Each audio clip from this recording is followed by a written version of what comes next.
اب کہاں مر گئے ہیں وہ انسانیت کے علمبردار جو کہتے ہیں کہ اگر انسانیت ہے تو صرف ہم میں ہے۔ اب یہ نہیں دیکھتے کہ مسلمانوں کے بچوں کے ساتھ کیا ظلم ہوتا جا رہا ہے، مسلمانوں کی دین اور نبی کے کیا مذاق اڑایا جا رہا ہے۔ یہ بھی چھوڑو، اب میں سوال کرتا ہوں ان لیڈروں سے جو اپنے آپ کو امت مسلمہ کی لیڈر سمجھتے ہیں، اپنے آپ کو امت مسلمہ کی ترجمان سمجھتے ہیں، بڑے بڑے بولتے ہیں، جب وقت آتا ہے بولنے کا تو کچھ نہیں بولتا، جب وقت آتا ہے کچھ کرنے کا تو کچھ نہیں کر سکتے، کیوں؟ کیا وجہ ہے؟ بسم اللہ الرحمن الرحیم۔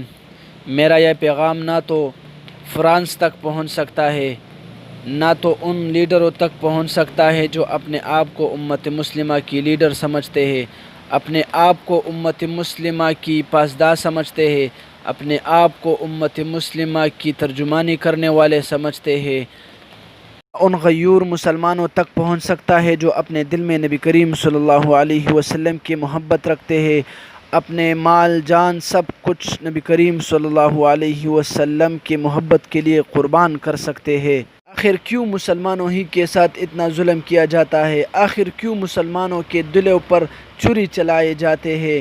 پھر اگر یہ مسلمان اٹھ جائے اور اپنے نبی کے خاطر کچھ کرتے ہیں تو پھر تم ان مسلمانوں کو دہشت گرد کہتے ہو، تو پھر تم ان مسلمانوں کو شدت پسند کہتے ہو۔ ہاں، اگر اس طرح بات ہے تو میں اپنی نبی کے خاطر دہشت گرد سہی، میں اپنے نبی کے خاطر شدت پسند سہی۔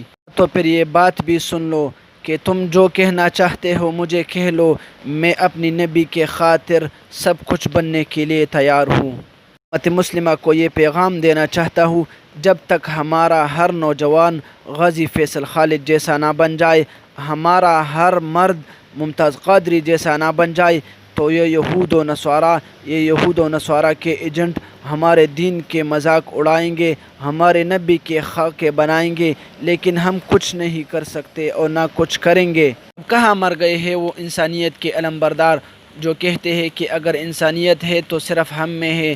اب یہ نہیں دیکھتے کہ مسلمانوں کے بچوں کے ساتھ کیا ظلم ہوتا جا رہا ہے، مسلمانوں کی دین اور نبی کے کیا مذاق اڑایا جا رہا ہے۔ یہ بھی چھوڑو، اب میں سوال کرتا ہوں ان لیڈروں سے جو اپنے آپ کو امت مسلمہ کی لیڈر سمجھتے ہیں، اپنے آپ کو امت مسلمہ کی ترجمان سمجھتے ہیں، بڑے بڑے بولتے ہیں، جب وقت آتا ہے بولنے کا تو کچھ نہیں بولتا، جب وقت آتا ہے کچھ کرنے کا تو کچھ نہیں کر سکتے، کیوں؟ کیا وجہ ہے؟